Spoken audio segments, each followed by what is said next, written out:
3 developments پچھلے 1 ماہ میں دنیا میں ہوئی ہیں، وہ میں آپ کے سامنے رکھنا چاہوں گا۔ پہلی ڈیولپمنٹ ہوئی ہے جی نیوزی لینڈ میں۔ نیوزی لینڈ میں ایک قبیلہ ہے ماؤری قبیلہ، جو وہاں کا انڈیجنس ٹرائب ہے۔ جب نیوزی لینڈ ایک کلونیل دور سے گزر رہا تھا، نو آبادیاتی دور سے، تو ماؤری قبیلے کے اوپر جو کلونیل رجیمز تھے انہوں نے مظالم کیے۔ آج سے 2 ہفتے پہلے نیوزی لینڈ کی پارلیمنٹ نے ایک بل پاس کیا۔ ابھی بٹ صاحب کے ذکر سے مجھے یہ واقعہ یاد آیا، جو وہ پارلیمنٹ کے تقدس اور تکریم کی بات کر رہے تھے۔ نیوزی لینڈ کی پارلیمنٹ نے ایک بل پاس کیا اور اس نے انسانی تاریخ میں پہلی بار ماؤری قبیلے کے اس آبائی علاقے کا پہاڑ، جسے تارا ناکی پہاڑ کہا جاتا ہے، اس تارا ناکی پہاڑ کو انسان کا درجہ دے دیا، اس کو انسان کے برابر حقوق عطا کر دیے۔ کیا پاکستانی قوم اور پاکستانی عوام کی حیثیت ایک پتھر کے حق کے برابر بھی نہیں؟ کیا آج اتنا ہیچ ہو چکا ہے یہ معاشرہ؟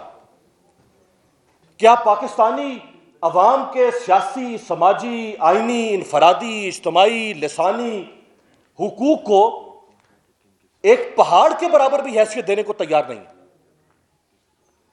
اور ماؤری قبیلہ کا جو وہاں سربراہ ہے، اس نے شکریہ ادا کرتے ہوئے کہا کہ آج ہمارا پہاڑ، تارا ناکی پہاڑ، یہ ظلم اور ناانصافی کی زنجیروں سے آزاد ہو گیا۔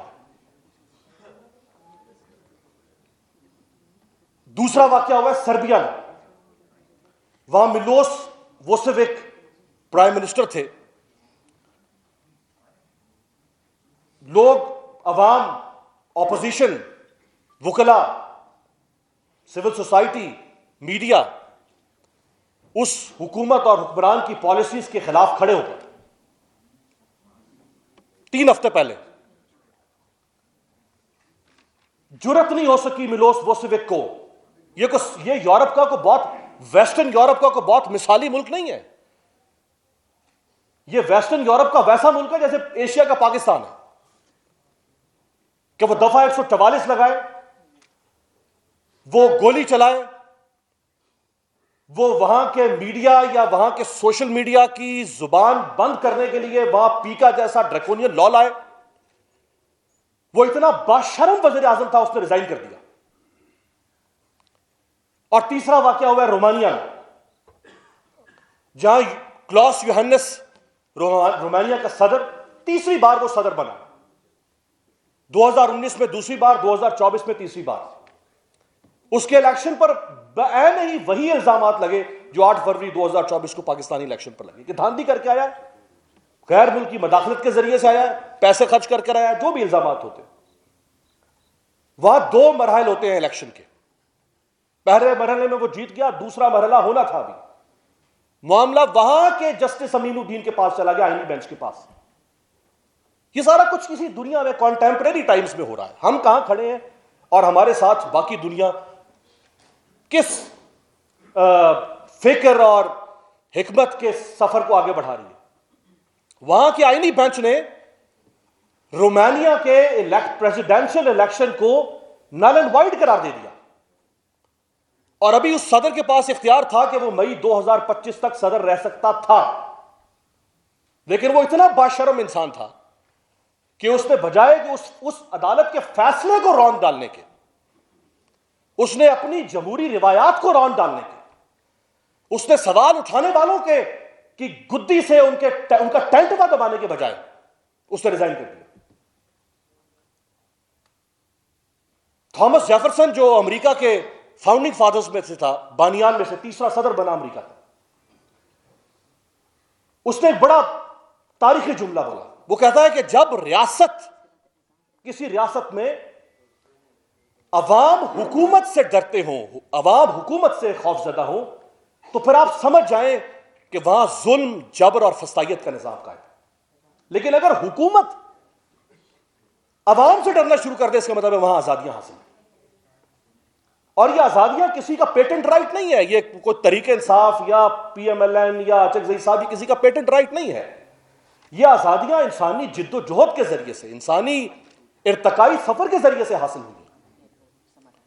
ہم ان سب کو ریورس کرنے پر تلے ہوئے ہیں، اور ایسا قحط الرجال اس وقت معاشرے میں نظر آ رہا ہے، ایسا قحط الرجال کہ وہ تمام لوگ جو آج سے کچھ عرصہ پہلے تک، کچھ کیا بلکہ آج سے 3 سال پہلے تک کانسٹیٹیوشنلزم کے، ڈیموکریسی کے چیمپئن بنتے تھے، خود کو اینٹی اسٹیبلشمنٹ کہلوانے پر فخر محسوس کرتے تھے، آج وہ لوگ سب سے بڑے اس ہائیبرڈ سسٹم کے ٹاؤٹ بن چکے ہیں، سب سے بڑے، اور وہ کسی قسم کی جد و جہد کی اجازت دینے سے گریزاں۔ دی بالٹک وے پروٹیسٹ ہوئے اس زمانے کے سوویت یونین میں 1989 میں 3 ریاستوں کے لوگ باہر نکلے، 20 لاکھ لوگ کہے جاتے ہیں وہ باہر نکلے 1989 میں اس زمانے کی کمیونسٹ رجیم کے خلاف۔ 6 کلومیٹر طویل انہوں نے انسانی زنجیر بنائی، پرامن احتجاج، 20 لاکھ لوگوں کے احتجاج نے ایسٹونیا، لیٹویا اور لتھوینیا کو حقیقی آزادی عطا کی۔ یہ ممکن ہی نہیں ہے کہ آپ معاشرے کو بالکل سلا دیں، معاشرے کو سن کر دیں، اور پھر آپ یہ توقع کریں کہ اس معاشرے کے اندر کوئی ارتقائی عمل کبھی پیدا ہو سکتا ہے۔ جو لوگ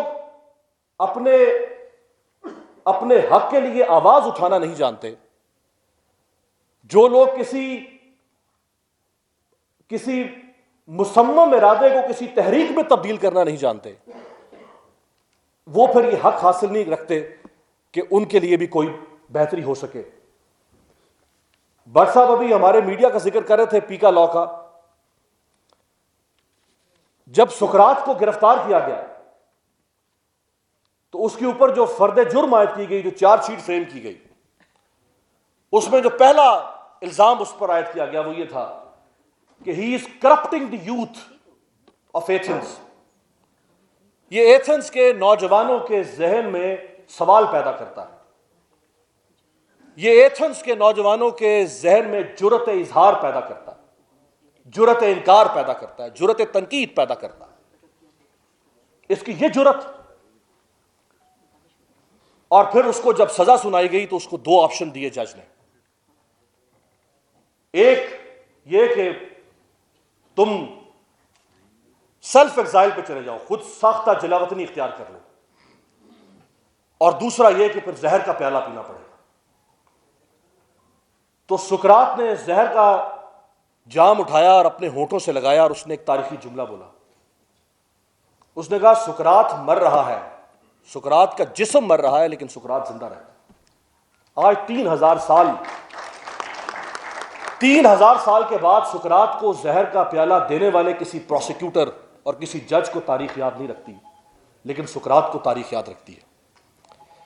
آخر میں چونکہ 2 شخصیات میرے سامنے تشریف رکھتی ہیں، ان کو دیکھ کے میں کچھ کہنا چاہوں گا۔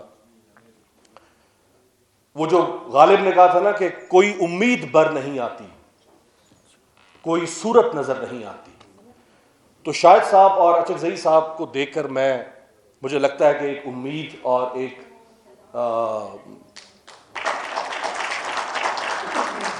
امید موجود ہے۔ یہ میں اس لیے کہہ رہا ہوں کہ شاہد صاحب وہ شخصیت ہیں کہ جن کو عمران خان صاحب کے دور میں گرفتار کیا گیا، جب یہ لاہور موٹر وے کی طرف گامزن تھے، اور اچکزئی صاحب کی بھی عمران خان صاحب کے ساتھ ایک سیاسی مخاصمت رہی، اور عمران خان صاحب اچکزئی صاحب کے لباس کا بھی مذاق اڑاتے تھے۔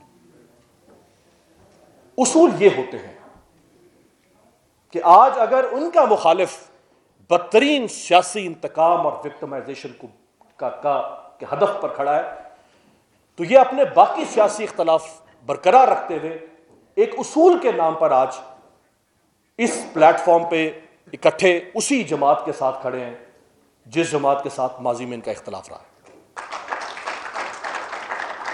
تو میرا خیال ہے یہی وہ اصول ہمیں اپنانا پڑے گا، چاہے ہم صحافی، اور وہ صحافی تو صحافی ہو ہی نہیں سکتا۔ صحافی ویسے تو آبجیکٹو آبجیکٹیوٹی ہی اس کا اصل ہتھیار اور زیور ہے. لیکن جہاں آئین کو پامال کر دیا جائے, جہاں جمہوریت کے اوپر شب خون مارا جا رہا ہو, جہاں انسانی حقوق روندے جا رہے ہوں, وہاں پھر وہ جو دانتے نے کہا تھا نا کہ the darkest places in the hell are reserved for those who maintain their neutrality in the times of moral crisis. کہ جب معاشرہ بدترین انحطاط کا شکار ہو جائے اور کچھ لوگ ایک سائڈ پہ بیٹھ کے یوں اور وہ کہہ رہے ہوں کہ نہیں یہ ہماری بلا سے ہمیں کیا فرق پڑا. تو جہنم کا وہ کہتا ہے کہ جہنم کا پست ترین جو درجہ ہے وہ ایسے لوگوں کے لیے ہوتا ہے جو خود کو نیوٹرل بنانے کی کوشش کریں جب معاشرہ بدترین انحطاط سے گزرا. تو میرا خیال ہے کسی سیاسی آبجیکٹو سے ہٹ کے معاشرے کے ہر طبقے کو, چاہے وہ صحافی ہوں, وکیل ہوں, سول سوسائٹی ہو, ہیومن رائٹس آرگنائزیشن ہو, پولیٹیکل پارٹی کا تو اپنا ایک پولیٹیکل ایجنڈا ہوتا ہی ہے. اگر کوئی آپ ایک آفاقی اصول کے لیے کھڑا ہونا چاہتے ہیں, جو پولیٹیکل پلیٹ فارم کی شخصیات یہاں موجود ہیں, اگر آپ کسی آفاقی سیاسی جمہوری اصول کے لیے کھڑے ہونا چاہتے ہیں تو میرا خیال ہے مجھ جیسے بہت سے ادنا کارکن آپ کے ساتھ کھڑے ہونے کو تیار ہیں. بہت شکریہ.